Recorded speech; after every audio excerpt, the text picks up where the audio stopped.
I did it! Friends, I did it. I hit 100,000 subscribers, and I just wanted to say thank you. It's been an honor to create content for you, and scene. It's what I'm planning on saying that when I do hit 100,000 subscribers. I mean, I'm not there yet, but by the time you're watching this, theoretically I should be. It'd be awkward if I'm not. But I just want to say thank you for the milestone. Y'all are dope, and let's snap that on there, and let's get into today's video about how to beat analysis paralysis on a real estate deal.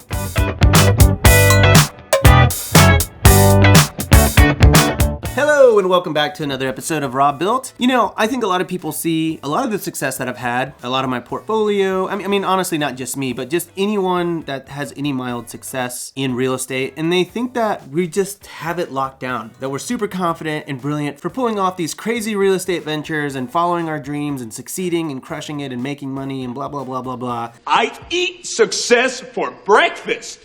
But I've got a secret for you. Even at my level, which I really consider more of an intermediate level, I'm not really advanced status. I mean, there are people that do so much more real estate than me, make way more money, but I know a lot of people at the space, and even at our level, we still struggle with analysis paralysis. And it does get easier over time after you've had some experience under your belt, after you've made a few mistakes, and you're able to take action a lot quicker once you've done this for a few years. So I wanted to put together roughly 10 or so tips that will help you conquer analysis paralysis. Just things that I've learned along the way that I wish someone would have told me when I got started, that hey, it's okay to have analysis paralysis. Everyone goes through it, but if you just work through it and you take a chance, more than likely you're gonna be fine. So with that, let's get into a few things that will hopefully help you overcome self-doubt, give you a little bit of confidence when putting together a real estate deal, and ultimately help you murder analysis paralysis.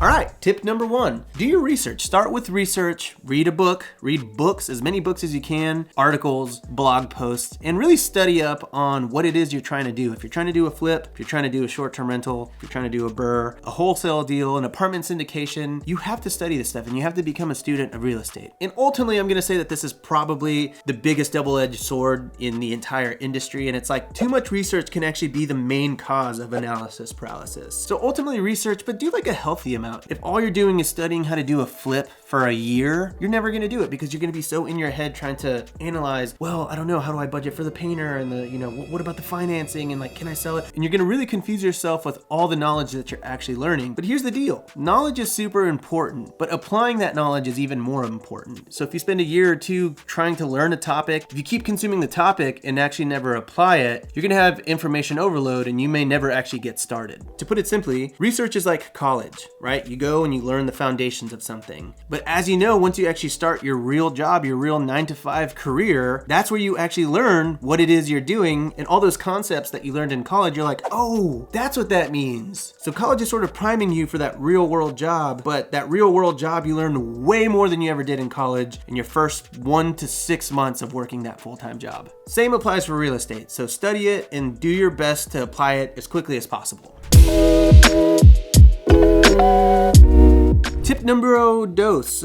I speak Spanish. Tip numero dos. Emulate the greats. Okay, it's one thing to actually learn how to do something by researching it and studying it for a long time, but it's another thing to actually research how other people are doing it, from a practical standpoint out in the real world. See, what I love about real estate is that it's so beautifully creative. Wow, how profound of me. It's so beautiful how creative people can get with how they put deals together, how they find deals, how they pay for deals, how they round up investors, how they get out of sticky situations that might leave them upside down on a property. And it's such a critical step in your journey to see how other masters of real estate have overcome a lot of these big problems that you're inevitably gonna, go through yourself, because we all kind of go through the same problems when we're first starting out. So for this, I recommend a couple resources. Meet Kevin, awesome YouTube channel. He has a lot of great content about real estate. If you're more of a podcast person, which I was pre-pandemic when I used to drive everywhere, the Bigger Pockets podcast with Brandon Turner, Brandon Green. I really learned about 80% of what I know from that podcast. And if you haven't checked out the Bigger Pockets Real Estate Rookie podcast with Tony Robinson, who actually also has a YouTube channel, The Real Estate Robinsons, that is a perfect resource if you're looking to break into real estate, because they really boil down real estate in a way that's digestible to everybody. Caleb, how am I doing on time? Is this gonna be a 10-minute video?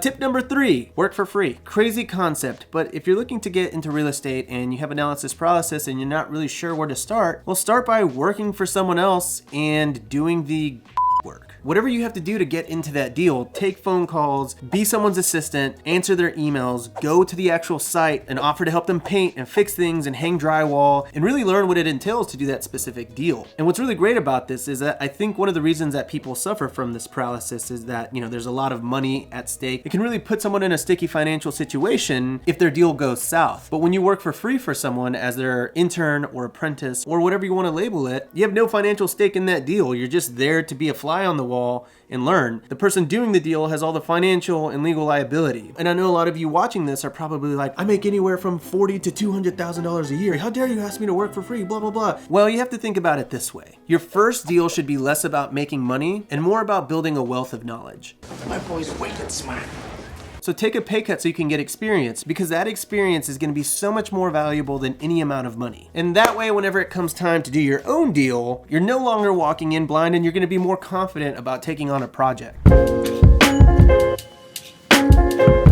Tip 4 for overcoming analysis paralysis: become a groupie, like Facebook groupie, like join communities, whether that's forums. The Bigger Pocket forum is a great one, but honestly, I'm a part of a lot of Facebook groups that revolve around all the different things that I'm doing, whether it's Airbnb or hyper-localized Facebook groups like the one that I'm here in the Smoky Mountains, or even glamping. I mean, whatever it is, be a part of a community where you can feed off of the insights and the critiques and the criticisms and the venting and the synergies of other people that are going through what you're going through yourself. And honestly, the best part about it is like, it's not political, like Facebook is so tainted these days, and like being a part of a group of like-minded people where politics never comes up and it's not all tainted and not everyone's yelling at each other, it's a nice breath of fresh air.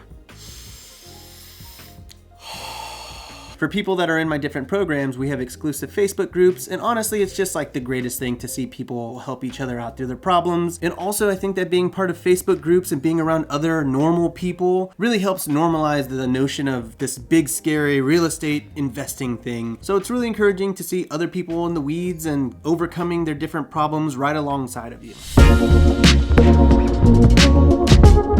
Cinco. Find a talented realtor. I firmly believe that any real estate business lives or dies by how good your realtor is, because ultimately a good realtor is going to be the person that helps you identify a good deal. They're going to tell you if you're in a great up and coming neighborhood. They're going to help you determine what the ARV, the after repair value, is of a flip. They're going to help you determine the seasonality of a location, like all that kind of stuff. So they can help alleviate a lot of those concerns that you would probably have if you were just sourcing your own deals. So ultimately, if you have a really great realtor that's going to help coach you through the process, I think that's going to alleviate a lot of your apprehensions and fears that you may have about taking on any sort of project. So if you're not really clicking with your realtor, if it's not something that you're feeling, go on to the next one, because honestly, when you find a good realtor, you're gonna have that working relationship for decades, probably. Like I'll probably work with my realtors for decades. I mean, I've only been doing this for 4 years, but so far I keep in touch with all my realtors and they help me out, and I'm really grateful for them.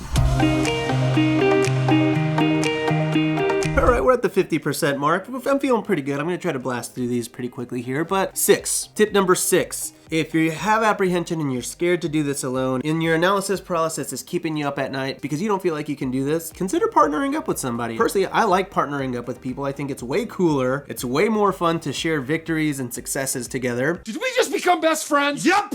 And it's also great to gripe with someone and vent with someone and share failures too. I mean, I think that's part of growth. But really what I like about having partners is that you can spitball with each other and you can like help each other problem solve and ideate and concept around things that you would never have thought of on your own. So ultimately, if doing it by yourself is what's keeping you from getting into real estate, find a like-minded person or friend or acquaintance or whoever and partner with them, so long as y'all click and mesh with each other and share the same passion for real estate. I promise you, it becomes way less scarier, and honestly, it really is just, it's so much more fun. I mean, it's so great to like spitball with someone that has the same thoughts and the same ideas as you. Me and my partner, all we do is talk about real estate. It's all we text about. Like, we'll be eating dinner at different places and we'll be shooting each other Zillow listings and Redfin listings and saying like, dude, this comps out at $80,000 a year. And like, that's all we do because we share that same passion. And honestly, him and I could take on anything, like anything that I've never done before. Create a hotel, buy an RV park, flip something in Antarctica. It doesn't matter, because I know that we'll figure it out and always push each other towards the finish line, even if we don't exactly know what we're doing. 7, and I think this is a good one. I think this one is really where you start to light a fire under your tuchus, under your butt. Raise the stakes by putting other people's time and energy and livelihood on the line. Here's what I mean by this. Realtors and bankers and anyone that's going to help you put this deal together, they're going to spend a lot of time to make this happen for you. And so if you're just at home and you never actually contact a realtor to put you on a real estate list or a mortgage broker to get you pre-approved, then there's nothing on the line. The stakes are very low and you're probably never going to take action. However, if you contact a realtor and you make them put you on a list and then you make a mortgage broker go through the whole process of getting you pre-approved, which takes time, that's definitely going to motivate you so that you don't feel bad for wasting people's time. And then also you're going to have them always hounding you to like get your documents in, to get a decision. Your realtor's going to send you a property and you're going to say, all right, I'll take a look, geez. And then you'll actually look at it and then your realtor may apply a little bit of pressure to kind of move you along if they see that you're uncertain and you have analysis paralysis. So ultimately, I think one of the best ways to overcome analysis paralysis is to contact a realtor and get pre-approved for a deal from a broker. That way, when you see a straight up cutie on Zillow, you can actually take action because you've taken the process to take action. Hopefully that makes sense. TLDW, too long didn't watch. Start the process, create pressure for yourself, and force yourself to get out of analysis paralysis. Get your first no. Yeah, you know what? Get your first 3 no's out of the way. Oh, sorry. Tip number 8. Get your first 3 no's out of the way because honestly, in today's market, you're just not going to get the first offer you put out. You're not going to get the second, the third, maybe the fourth, the fifth. I mean, I think in the last 2 years, I've put in over 50 offers and I probably have like 3 houses to show for it. So honestly, there's nothing more motivating than getting an offer out there, getting rejected because it makes you hungry and it makes you say like, dang it, I wanted that one. Well, I'm going to find another deal and I'm going to make that work. So here's my loose advice on this. And remember, I'm not a financial consultant or like a mortgage broker, a lawyer, or anything like that. But I think in this market, with as red hot as it is and with stuff flying off the shelves and like you don't have more than 10 minutes to make a decision, if you see a deal and the numbers loosely work, make an offer and you're probably going to get a no. But if you do get a yes, then figure it out. I mean, honestly, a lot of the successes that I've had in real estate and anything in my portfolio that makes me proud, I had no idea what I was doing. I mean, I'm very much a jump out of the airplane and assemble the parachute on the way down type of person. So I think the best way to avoid analysis paralysis is by moving so fast and by making an offer so fast that you don't even give yourself time to doubt yourself. So find a deal, run the numbers, and if they kind of work, make it work. Cool? You dig? In the words of the late, great Sir Nike, just do it. Just do it! Just do it! Number 9, the main advice that you're going to hear on most real estate podcasts is just to get into your first deal and make it work. And this really kind of goes along with the last one where I say run the numbers and make it work. But a lot of greats before me didn't even do that. And they just got into the deal and they just figured out a way to make it work. And you know what? Sometimes they didn't. They lost money. They were upside down on the house. And it's really hard for somebody. But a loss and a mistake is the greatest education you can ever have. And so if you ever make mistakes, embrace them, because when you make a mistake and you learn from it, you'll never make that mistake again. So I mean, I really do agree with that. Get into the deal, figure it out. When I bought my house in LA, it was $624,000. It was literally 4 times the amount from the house that I had just sold in Kansas City. And I didn't really know if I could make it work. And I had cousins that were like, oh, you shouldn't buy a house now. We're in a real estate bubble and blah, blah, blah, blah. And you know what? I was like, no, I'm gonna figure it out. I'm gonna do it. And I hope it works out in my favor. And I kind of ran the numbers and they didn't really work, but I was like, it doesn't matter. I need this house. I'm gonna make it happen. Well, fast forward to today, and my house in LA is worth anywhere from 1.2 to 1.25. And I even see comps in my neighborhood that have sold for 1.35. So me putting myself out there, taking that risk and placing a bet on myself allowed me to gain equity that's over $500,000 in my house. And that's pretty cool, not gonna lie. That house is what pushed me over the edge and officially made me a millionaire. So I'm really grateful that I took that risk. Okay, last one, we did it, we're here. Very last tip, number 10, tip numero 10. Speak Spanish fluently. Tip numero 10, educate yourself. Now, if you went to college, you know how expensive it is. Me and my wife had about $80,000 of debt, $80,000 of debt not too long ago, maybe like 3 or 4 years ago, and yeah, it's expensive. But if you're really serious about breaking into any aspect of real estate, consider enrolling in a course or a program that teaches you the niche that you're trying to break into. And I'm not talking like those gurus that are like, come to my conference and pay me $20,000 and you're gonna get so rich and I'm gonna get rich too, and I'm gonna sell you this milkshake, and then I'm also gonna sell you these oils, and then I'm also gonna teach you how to flip houses, and the snakes of heaven are gonna breathe down fire, and the fire's gonna be cash. Wow. I don't know what that was. There are definitely a lot of bad actors out there that taint the industry. If you find someone that you like that's very successful in that niche, and they've spent thousands of hours perfecting that niche of real estate, and they've made money doing it, and they've also lost money doing it, wouldn't you want them to boil down those thousands of hours of experience into 5 to 15 hours of digestible content for you that basically weeds out hundreds of hours on your part? It's kind of a no-brainer to me. And honestly, this is just kind of new to me, and I just started buying courses so that I can invest in myself. Ultimately, with my schedule and as much as I work, I just don't have the option to become an expert the hard way, where you spend hundreds of hours a month for years becoming a pro. So if someone can give me education in flipping or wholesaling or land development or development in general in a very short amount of time, and it allows me to save time and spend more time with my wife and my 2 kids, count me in. You should never, no matter how advanced you are, no matter how far along you think you are, stop educating yourself and stop being a student of your craft. I said this in my How to Start a YouTube video a couple weeks ago, that I'm still very much a student of YouTube, and I still watch channels that teach me how to YouTube because I still want to learn and become a better creator for y'all. It's the same thing with real estate. I never stop studying this stuff because I know that the more I learn, ultimately that's going to lead to more wealth for me and my family, hopefully for generations to come. So educate yourself and never stop learning, because the more you learn, the more it's going to help you tackle analysis paralysis head on. This is, I guess, sort of like full circle from tip number 1, which is like research, but don't research too much because it's going to cause analysis paralysis. But after you go through these 10 tips and you've done this for 4 years like me, at the very end, you educate yourself to feel better about doing the things that you want to do. So I'm still figuring this out, guys. Like I said, I have analysis paralysis every single day, but I'm just pretty good at dealing with it quickly and addressing it and finding ways to become more confident in the decisions that I make and more confident in myself. All right, that's all. Thank y'all for watching. If you stuck around to the end, you're my pal. So leave me like the fist bump emoji down below. So with that, I'll catch you on the next episode of Robuilt.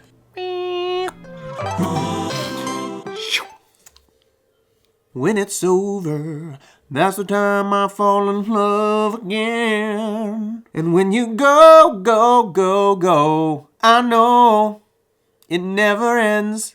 It never ends. I hate myself for that.